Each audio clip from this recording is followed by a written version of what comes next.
नमस्कार मित्रों, आप सभी का हार्दिक स्वागत है हमारी चैनल धर्मार्थ पे। आज हम बात करने वाले हिंदू धर्म के 5 सबसे शक्तिशाली नाग के बारे में। तो पहला है शेषनाग। शेषनाग के बारे में कहा जाता है कि इन्हीं के फन पर धरती टिकी हुई, ये पाताल लोक में ही रहते। चित्रों में अक्सर हिंदू देवता भगवान विष्णु को शेषनाग पर लपेटे हुए चित्रित किया गया है।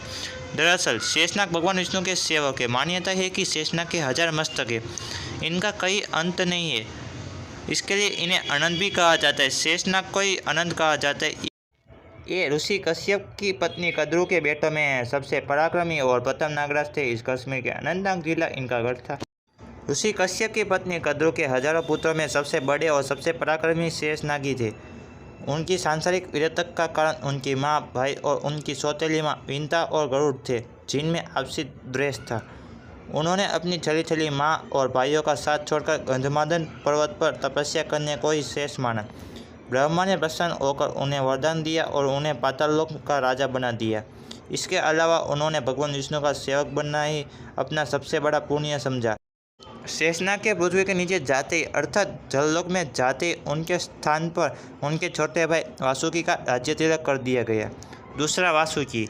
शेषनाग के भाई वासुकी को भगवान शिव के सेवक थे। नागों के दूसरे राजा वासुकी का इलाका कैलाश पर्वत के आसपास का क्षेत्र था। पुराणों अनुसार वासुकी नाग अत्यंत विशाल और लंबे शरीर वाले माने जाते।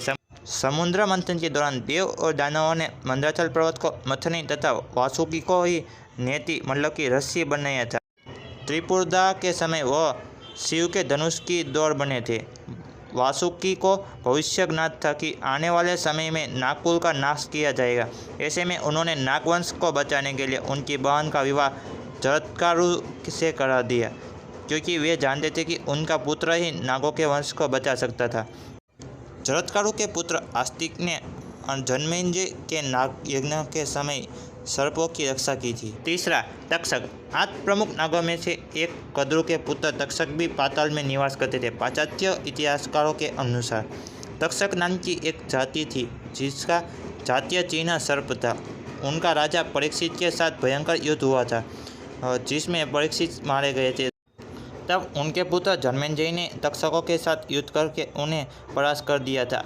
हालांकि पुराणों ने नागों के इतिहास को मिथक बनाकर उन्हें नाग ही घोषित कर दिया। तक्षक ने समीक मुनि के शाप के आधार पर राजा परीक्षित को दस लिया था।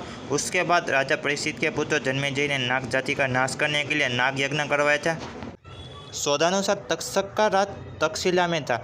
समुद्र के भीतर तक्षक नाम का एक नाग पाया जाता है, जिसकी लंबाई लगभग 22 फुट की होती है और वह इतनी तेज गति से चलता है कि उसे कैमरे में कैद कर पाना मुश्किल है। यह सबसे भयानक सर्प होता है। चौथा, कर्कोटक। कर्कोटक और एरावत नागकुल का इलाका पंजाब की इरावती नदी के आसपास का माना जाता है। कर्कोटक शिव के एक गण और नागों के राजा थे। नारद के शाप से वे एक अग्नि में पड़े थे, लेकिन नल ने उन्हें बचाया और कर्कोटक ने नल को ही दस लिया, जिससे राजा नल का रंग काला पड़ गया। लेकिन यह भी एक शाप के चलते ही हुआ। तब राजा नल को कर्कोटक वरदान देकर अंतर्ध्यान हो गए। शिव जी की स्तुति के कारण कर्कोटक जन्मेंद्र के नाग यज्ञ से बच निकले थे और उज्जैन में उन्होंने शिव की घोर तपस्या की थी। कर्कोटक का एक प्राचीन उपेक्षित मंदिर आज भी 24 खब्बा देवी के पास कोट मोहल्ले में है। हालांकि वर्तमान में कर्कोटकेश्वर मंदिर माता हरसिद्धि के प्रांगण में है। पाँचवा, पगमा। पगमा नागों का गोमती नदी के पास के नेमिस नामक क्षेत्र पर शासन था। बाद में मणिपुर में बस गए थे। असम के नागवंशी इन्हीं के वंश से।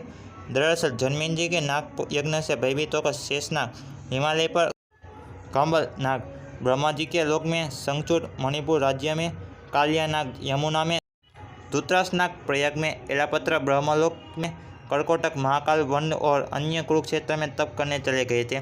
उपरोक्त के अलावा महापद्म, शंख, कोलिक, नल, कवर्धा, फणिनाग, भोगिन, सदाचंद्र, धनधर्मा, भूतनंदी, शिशुनंदी या यशनंदी तनक, तुस्त, एरावत, धूतराज, अहि, मणिभद्र, एलापत्र, कंबल, अंशत्र, धनंजय, कालिया, शोकु, दोद्रिया, काली, तख्तु, धूमल, फाहल, काना, कुलिका, सरकोटा इत्यादि नाम के नागवंश मिलते हैं। कुछ पुराणों के अनुसार नागों के प्रमुख 5 कुल थे: अनंत, वासुकी, तक्षक, कर्कोटक और पिंगला।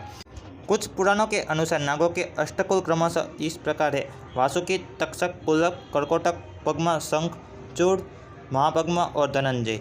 अग्नि पुराण में इसी प्रकार के नाग कुलों का वर्णन है जिसमें वासुकी, तक्षक, पद्मा, महापद्मा प्रसिद्ध है।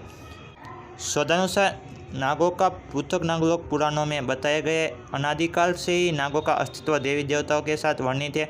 जैन बौद्ध देवताओं के सिर पर भी शेष छत्र होता है। असम, नागालैंड, मणिपुर, केरल और आंध्र प्रदेश में नाग जातियों का वर्चस्व रहा है। अगर आपको हमारी यह प्रस्तुति पसंद आई हो तो हमारे वीडियो को लाइक कर चैनल को सब्सक्राइब कर दीजिएगा। अगर हमसे इस वीडियो में कोई भी भूल या गलती हुई हो तो हम आपसे क्षमा मांग रहे, कृपया हमें क्षमा कर दीजिएगा।